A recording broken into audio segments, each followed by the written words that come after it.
Rajnandgaon Lok Sabha seat पर जमा हुई कुल 23 नामांकन। 221 आवेदन के फार्म बिके के बाद भी जमा हुई 23 नामांकन।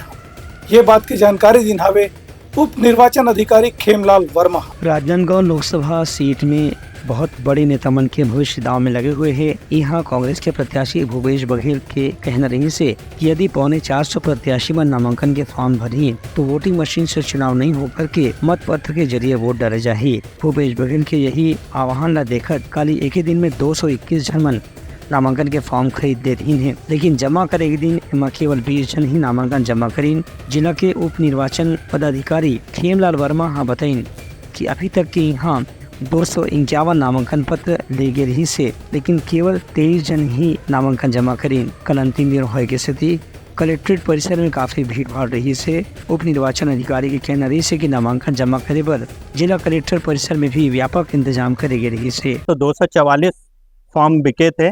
244 फॉर्म में 23 अभ्यर्थियों ने कुल 32 फॉर्म इसमें जमा किया। उनका कहना रही से कि अब नामांकन पत्र की जाँच हो ही उसके बाद वैध नामांकन के आधार में प्रत्याशी के वास्तविक संख्या की घोषणा काली करे जाए।